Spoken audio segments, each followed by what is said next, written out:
Hello guys, અમે પહોંચી ગયા છીએ આગ્રા અને અમે હોટલમાં પણ ઉતરી ગયા છે અને બધા રેડી થઈ ગયા છે અને અમે પછી નીકળી ગયા છીએ રિક્ષા તરફ તાજમહેલ જોવા. તમે જોઈ શકો છો મમ્મીને બધા બેસીને તૈયાર થઈને સાંજ પડી ગઈ હતી. અમે પૂગ્યા હતા ને ત્યારે રિક્ષામાં બધા બેસી ગયા હતા. પછી જો અહીંયા ઘોડા ગાડીમાં લઈ જાય અંદર છે ને બીજી છેટ લગી જાય છે, પણ અમને તો થોડાક હાલીને ગયા હતા. કેટલું 2-3 કિલોમીટર જેટલું હાલીને અમે ગયા હતા. બહુ આઘું છે. આ ટિકિટ છે, આ ટિકિટ લઈને જ જવાનું. તમે જોઈ શકો છો. જો પછી અમે બેસી ગયા એવી રિક્ષામાં, પણ એ છેટ લગી ન બેહાડે, આપણે થોડાક લગી જ બેહાડે. પછી ઉતારી દે. યશ જો એના પપ્પાને જોતો હતો. પછી જો અમે ને ઉતારી દીધા. પછી હાલીને જતા હતા. તમે જોઈ શકો છો 2-3 કિલોમીટર વધારે આવેલા છે હાલીને જવાનું. એ લોકોની બસ છે, પણ અહીંયા 2-3 કલાકે વારો આવે ને 5:30 તો બંધ થઈ ગઈ હતી એન્ટ્રી. એટલે પછી અમે ફટાફટ હરી કાઢીને નીકળી ગયા.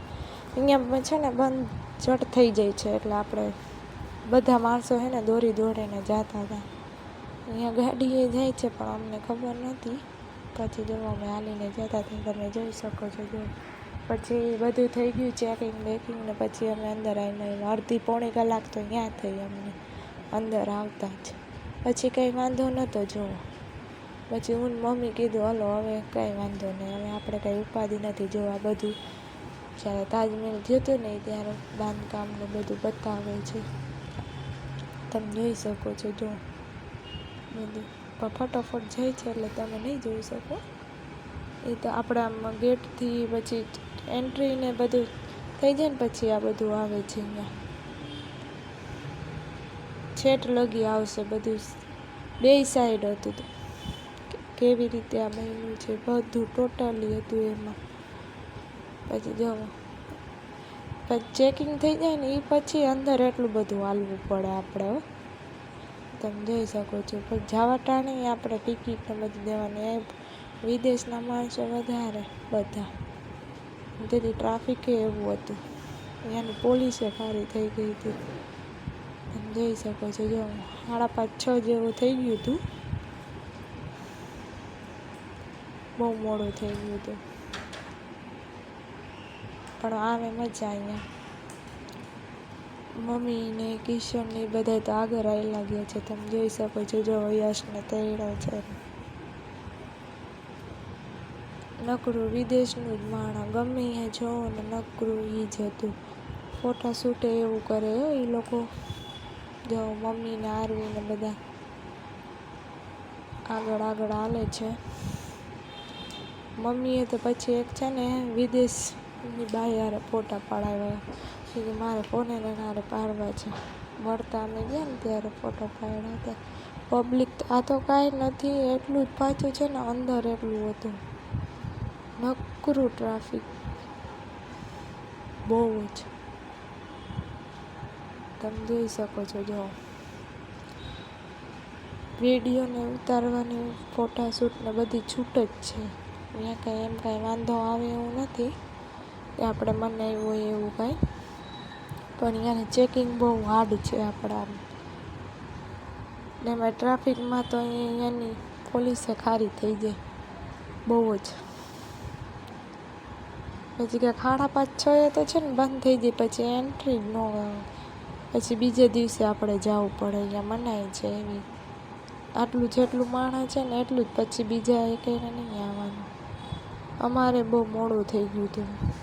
તમે જોઈ શકો છો. જો થોડાક આગળ આવી ગયા તાજમહેલ દેખાવા માંડ્યો છે. જો તમે માણસો જો ગળદી એકદમ ગળદી બધે. અહીંયા અંદર જવાના છે ને 200 રૂપિયા હે. અને એની છે ને ખબર અહીંયા એના 400 રૂપિયા છે. ટ્રાફિક બહુ જ હતું. એટલે બહારેથી જ ફોટા શૂટ કરીને આવ્યા.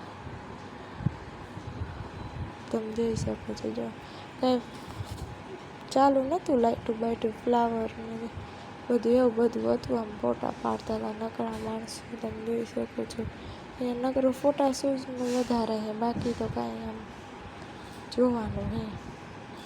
બાકી આ ફુવારામાં થાય બધાય પણ બંધ હતા. ટ્રાફિક હતો ને એટલો બધો અને બધું બંધ રાખ્યું. તો છેટ લગી જવો કેટલું બધું માણસ છે, ઉપરે એટલું બધું માણસ છે, બધી ઠેકાણે નકરું. દિવાળી ટાણું હતું એટલે ટ્રાફિક વધારે હોય, તેમ જોઈ શકો છો. જુઓ અમે પાડ્યા હતા ફોટા, જો યશ ને બધા. મમ્મી તો આગળ આવેલા જાય છે, પપ્પા આવ્યા નહોતા, પપ્પાનું કામ હતું એટલે તમે જોઈ શકો છો. કેવું છે, તમે જે હોય તો કમેન્ટ કરજો. અમે તો જઈ આવ્યા, પછી અમે નીકળી ગયા. જો અહીંયા ઓટા ઉપર બધા છે ને બેઠા છે ને ઓલી બાઈઓ, એમાં મમ્મી ગઈ મારે ફોટા પડાવવા છે વિદેશવાળા. મમ્મીને પડાવી દીધા જોવા બધા યારે. મમ્મી મારે વાતો કરીને પછી એનો ફોટો પાડ્યો. વળતા અમે નીકળી ગયા ને અહીં ટિકિટ દેવાની. પછી અમને લાગી ગઈ ભૂખ. આરવી વેફર અને સોડા પીધી. મેં મેગી ખાધી, મમ્મીએ ખાલી છાશ પીધી. યશભાઈ તોફાન કરતા હતા કે મારે ખાવું છે એમ, અને ના પાડતી હતી આરવી. જો પછી મેગી આવી ગઈ ને આરવી બેન કે મારે મેગી ખાવી છે, એટલે પછી મેં લઈ લીધી. આરવીને થોડીક આપી દીધી. બધી ઠેકાણે વિદેશના માણસો જેમ જોઈ શકો છો વધારે. અને તમને વિડીયો ગમ્યો હોય તો like, share, subscribe. Bye bye. હાલો મેગી ખાવા.